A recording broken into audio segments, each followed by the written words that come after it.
dominant. She made a ball change 2 frames ago, let her get a little bit closer to that friction. It evened it out better. That was just a poor shot. She's going to have a long road ahead of her. Well, if she'd had a split there, she would have made it. She'll take it. It's not perfect. And she's, you know, the thing is, there's still hope because she's only 20 down. Leanne hasn't quite pulled away. Well, Leanne hasn't struck on the left lane yet. She's left a 10 pin. She threw a bad shot for a 4 pin and then another 10.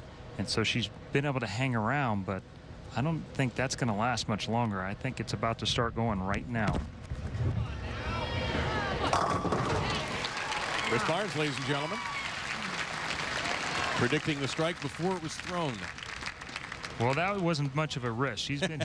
She struck every shot on that right lane, but this is the one right here. I think she'll make the adjustment on this lane here. And I would be shocked if she doesn't strike on this shot. And if they give her the first double of the match for either player.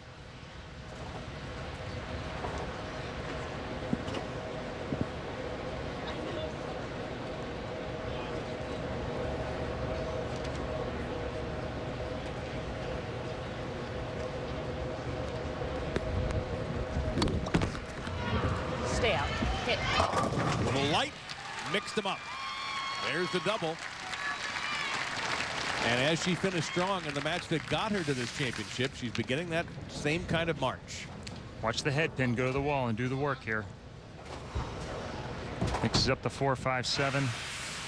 That was a big shot for her. She's having a harder time getting to the perfect spot on that lane, but she needs only one more on that one. Then she can go back and take advantage of her right lane. Last time Kelly-Kulick was on this lane, she got her only strike of the match.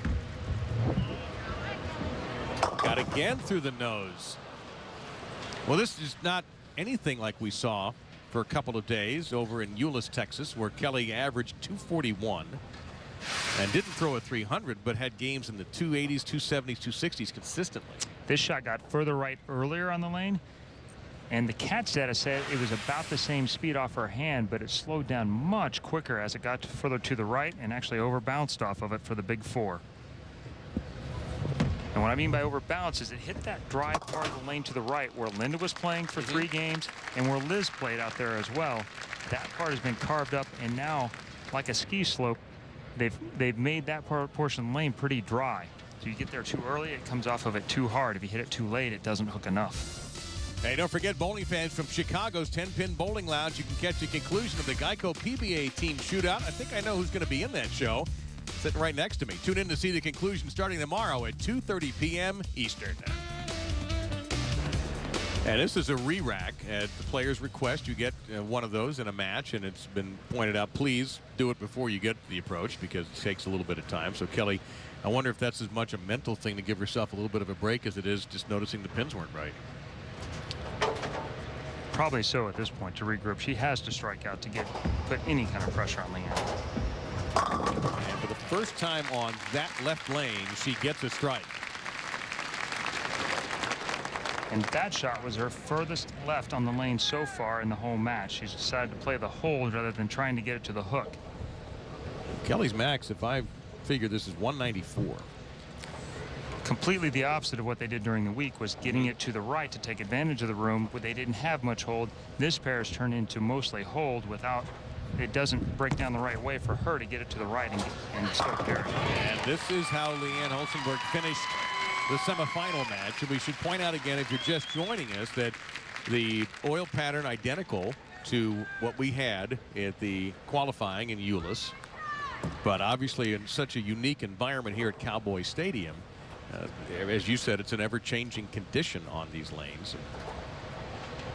And right now, Leanne-Hulsenberg is on the verdict of her first U.S. Open championship. Right there on the verge.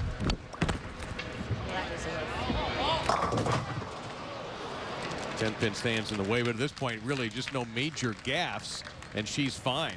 You heard her say that needs to hook. At this point, though, really, she just needs one mark. She's finished 5th, 4th, 3rd, and 2nd in this event. And the 10-pin that she missed earlier is covered and smothered. Now, of course, Cowboy Stadium we know who plays here regularly, but other great events have been held in this staggering venue. We had George Strait, Reba McEntire open it up. You had, of course, a Super Bowl. Pacquiao fought here. The NBA All-Star Game. U2, Paul McCartney, Keith Urban, Kenny Chesney, Monster Truck, motocross, bull riders, and now women's bowling in a setting that is just unbelievable to comprehend. Everybody says that about this building. Until you walk in here, it really hits you. $50,000 check to the winner. And a few other goodies, the green jacket, a tradition. 2 American Airlines round-trip tickets anywhere in the continental U.S. and a $5,000 Tiffany gift certificate. I'm going to feel like Bob Barker out there.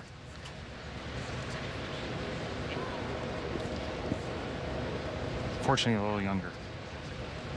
Yes, and I haven't let it all go gray yet either. Well, Kelly, it's just going to be a case of too little too late, it looks like. This is the Kelly-Kulick that we saw and just dominate qualifying. I mean, it was almost comical. She had one stretch in the last block where she averaged for her first 4 games 270.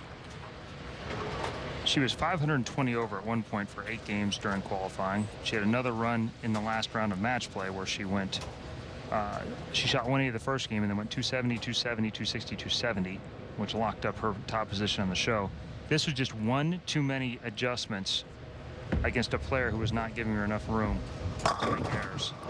A dead 10 there, kind of lay in the channel, the 6-pin. So Leanne-Hulsenberg has done it. Kelly-Kulick in the sort of a mini jinx continues. It's been 42 years since a bowler was able to successfully defend this championship, and it won't be Kelly-Kulick. She's going to have to settle for second after winning it last year and winning it also in 2003.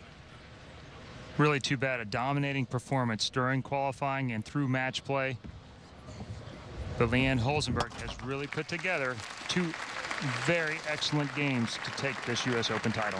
Kelly-Kulick acknowledges her fans. Her husband looks a little teary-eyed. And that's Barrett right there. And Barrett was her maiden name when she was on the PWBA. That's Shannon Pluhowski doing a little babysitting there. And well, that should have been a strike. That would have been an appropriate way for Leanne to wrap up this match. The great champions have recognized another one. 26-time champion on the women's tour, but this will be her first U.S. Women's Open championship.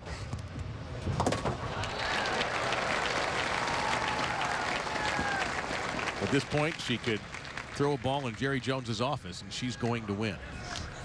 But she's not going to get to stay to collect the check if she does. No, good point. Crowd picking up behind her.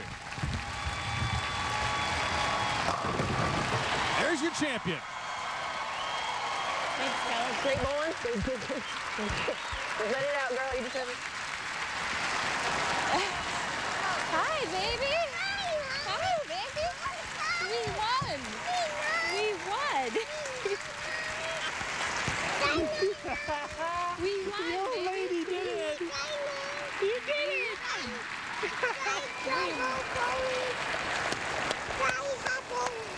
You want a bowl? Well, no longer can husband Gary say, I've never seen you bowl well. That's over. You want a bowl of ball, baby? Leanne-Hulsenberg, a deserving champion. The veteran from Roseville, California, is the 2011 U.S. Women's Open champion. Incredible crowd at Cowboy Stadium, and a worthy winner, one of the greats of all time, captures her first U.S. Women's Open.